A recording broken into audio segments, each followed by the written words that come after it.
Why is it that some people make rapid spiritual growth while others seem to be stuck in their spiritual practice for years?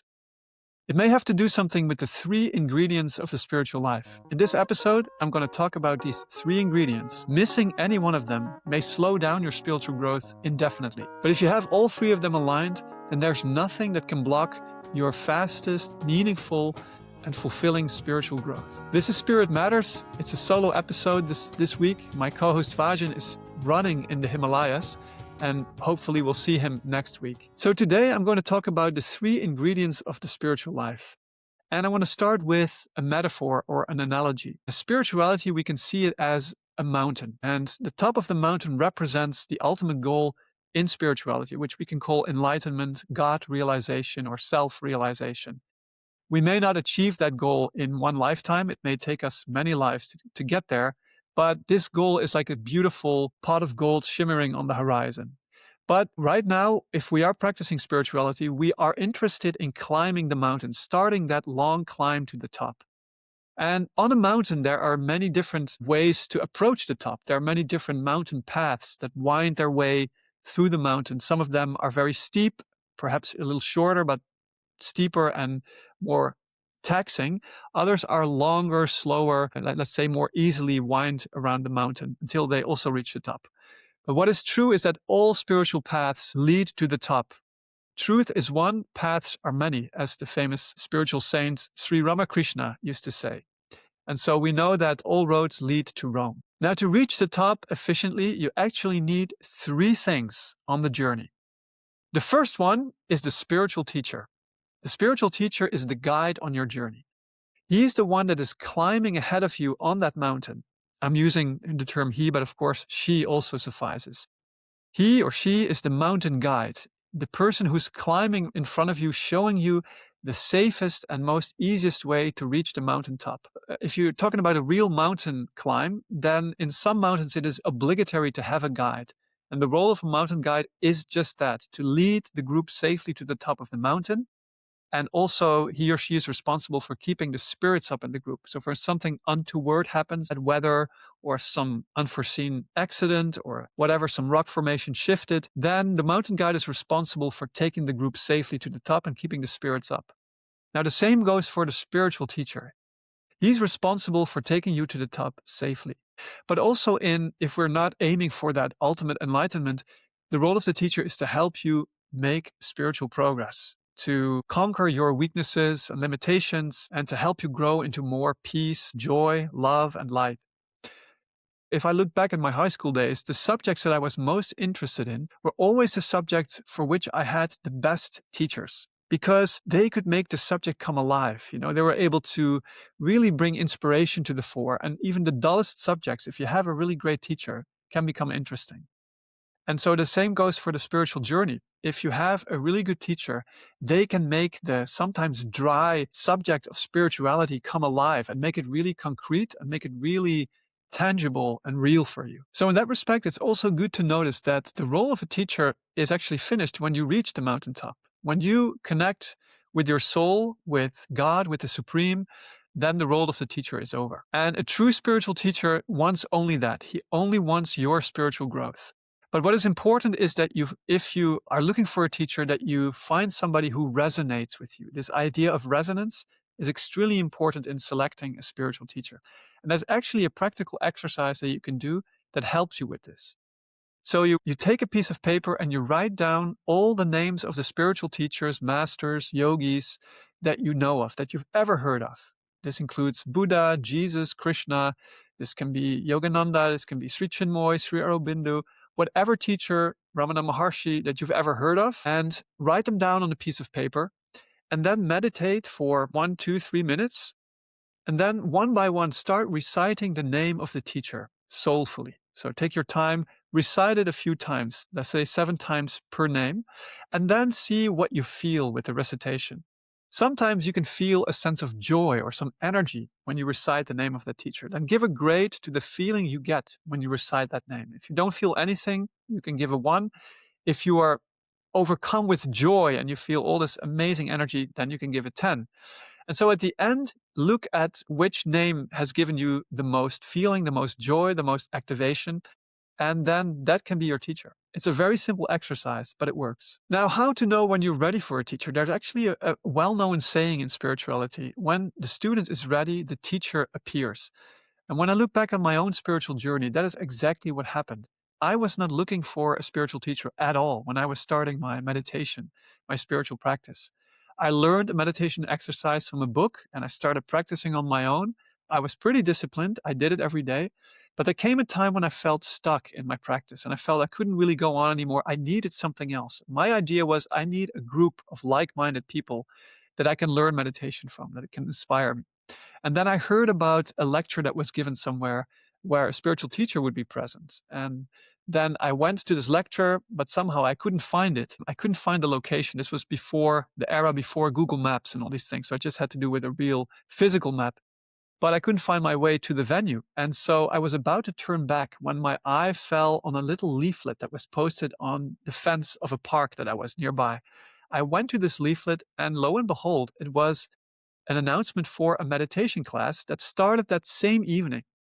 But instead of 7 o'clock, which my original meeting started at, it started at 7:30. And when I saw the poster, it was 7:15. So this was like I had missed the original lecture, but I thought, well, I'll just go to this one. And it was in the neighborhood. I know exactly where that venue was.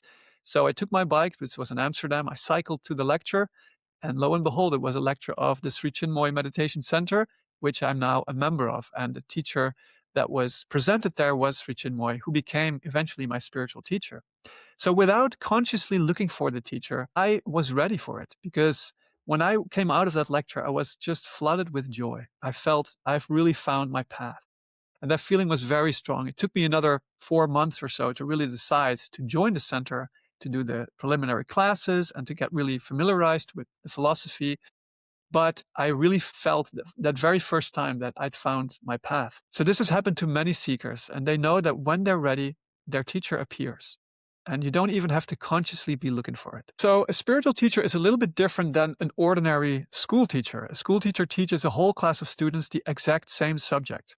But a spiritual teacher is more like a private tutor. He teaches you one-on-one. And he's able to know you so well that he is able to point out your personal obstacles, weaknesses, things that you have to overcome, and also gives you the inspiration and the directions to make the steps that are needed for you. And he does everything he can to make you pass the inner examination. And so a private tutor is much different than just an ordinary school teacher, because he can give you that one-on-one, very personal attention. So as a result, your growth is much more stable, much more certain. That's the strength of a true spiritual teacher. Now, there are many different forms of teachers, and perhaps we'll do an episode on spiritual teachers in the future. Some have gone all the way to God realization or self-realization. If you have a teacher who is actually God realized, that is a huge blessing, a huge boon. But also, if you have a teacher who has reached a certain level in their meditation, who are able to teach you and inspire you, that's also great. But it goes with any subject in life that you want to learn, whether it's music or a foreign language or a skill. If you have a good teacher, you're able to make much better progress in learning that skill, learning that language, learning that instrument. When I was 7 years old, I started to play the violin, and my first teacher actually taught me a wrong posture. And so my second teacher, who was actually a really good teacher, had to spend a lot of time correcting that wrong posture. And that's the problem that we sometimes can have when we go on our own, is that we don't learn the proper technique, that we may fumble around. We're kind of groping around in the dark a little bit, and we may make a lot of mistakes. So when we have a teacher, they can immediately point out what we're doing wrong in our spiritual practice, in our meditation, and teach us the right technique and the right method for us. Now, once you've found a teacher, automatically you're given the second ingredient, which are the teachings. And the teachings, if we go back to the mountain metaphor, are really like a map of the mountain. They map out the path that you are going to walk to reach the top of the mountain. And a map is important. Without a map, you are confused, you are rudderless, you don't know where to go, you're without a sense of direction. Now, the teachings may have to do with the way you are practicing your spiritual life, the way you meditate, or that particular practice you're doing, whether it's breath work, meditation, prayer, chanting. All these kind of things are connected with the teachings, but also the framework around the philosophy, how you're approaching the truth. Without spiritual teachings, without a framework, you may sometimes be lost. You may feel confused, or you may feel you're having experiences, but you don't know how to place them, how to learn from them, and how to build upon them. So teachings are extremely helpful in that way. In a very practical sense, these are also the spiritual texts, the spiritual books that we read. Now, if you have a master, a spiritual teacher, a guru, it's very helpful to read the texts and the books that they have written, because you familiarize yourself with the particular path that you're on. When you're approaching the mountain from the north, it is not helpful to look at the philosophy that belongs to the path that approaches the mountaintop from the south. The southern path is a completely different way of reaching the top than the northern path. The same goes with the eastern path or the western path. And so all these different paths have their own way of looking at the truth, the top of the mountain. So it's very important that once you have chosen a spiritual path, that you really familiarize yourself with the teachings that belong to that particular path, especially in the beginning. Later on, you can definitely expand your knowledge, read about other paths, but in the beginning, it's very helpful to first familiarize yourself with the teachings that belong to your path, because only in that way are you clear about the direction that you're going in. And spirituality is a very subtle subject. It is not something that is so tangible like music or a language. It is something that we cannot touch, sense, smell, or taste. It's nothing to do with our five senses. It is on a much more subtle level. And so it's good to have faith in the teacher that we select and in the teachings that belong to that particular teacher. In a very concrete way, also what reading does provides the right frequencies for the mind to kind of get into the spiritual grooves. Our mind right now has lots of thoughts going through its head. It has doubts, it has silly thoughts, it has distractions, but we can actually fill it with spiritual thoughts, which is what happens when we read spiritual books. And when the mind is aligned in the right frequency, it really helps us to get our sense of direction and to make spiritual progress faster. And so what also happens is when you read spiritual books is you're gathering these little nuggets of spiritual wisdom. And whenever you're struggling in life, whenever you have a problem, some of these spiritual wisdoms that you've read can come to the fore and help you. Or you can open up a book if you have a question. And very often what happens is if you open a spiritual book and you have a certain question, that very page you open to will provide the answer to you. This is a very well-known spiritual practice. Now, I have an example from my own life where a spiritual teaching really helped me. This was when I was on an event of our spiritual community called the Peace Run. I was running through Europe with a peace torch with a couple of runners from our spiritual center. And it was a very inspiring event where we're passing the torch of peace from hand to hand and spreading the message of peace. I was running through Croatia at the time, and my job in the team was to make photographs, to be the photographer. And so I actually didn't like the job. I was a bad photographer also. So my photographs were all kind of skewed, were not right. This was the time before smartphones. So I had an actual digital camera.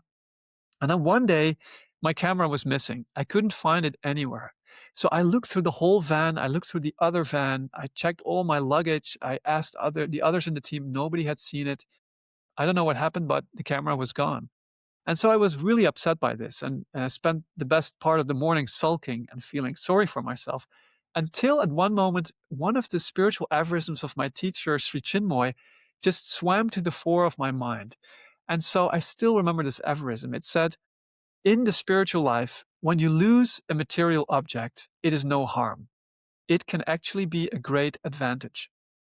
And so this hit me so hard at that time. I was like, actually, I'm not even liking making photos. And why do I actually need a camera? I was not at all into photography. And so I accepted it with that kind of mental attitude, with that kind of mindset of it being an advantage, of being a blessing in disguise. And immediately my mood lifted. I was happy. Somebody else in the team then became the photographer, and I was able to enjoy myself much more. And so this is just a little practical example, but there's hundreds of times when these spiritual aphorisms or spiritual wisdoms have really helped me in my life. And that's an advantage of reading spiritual texts. They can frame your experience in life. They can help you see things in the proper perspective. But even with a teacher and with teachings, one ingredient is still missing. And that is the third ingredient of the community, the order or the sangha in spiritual terminology. Now, the community, these are the people who are practicing, who are walking the same spiritual path as you are. They are your fellow travelers, and they become your deep spiritual friends and family. And so when I started my spiritual journey, I was completely unaware of this third ingredient, the power of the community, the power of the spiritual sangha. But when I started practicing longer and when I was on my path for several years and I look back, I could see that this was so powerful to have spiritual friends, to have an actual spiritual family. Because sometimes when you have low inspiration and you're just by yourself, it's very hard to get out of that rut. But if you have others who are practicing the same spiritual path as you are, they can help you, they can inspire you. Just by being in their presence, if they're in a good consciousness, a good mood, can really lift you up. Another huge advantage of a spiritual community is that you can have group meditations. And so group meditations are extremely powerful meditations. They often go much deeper than your own individual meditation. And that is because in a group, we help each other. We pool our strength. So it's easier for the mind to quiet down than it is when we're just by ourselves. Another thing that a group helps you with is accountability. When you're just by yourself, there's nobody who's actually telling you to continue practicing. And when you have a moment of low inspiration or you feel that nothing's working, you may be inspired to give up your practice, which is a shame because practice, these ups and downs in spirituality, they always come. There's highs, there's lows, it's always an up and down movement.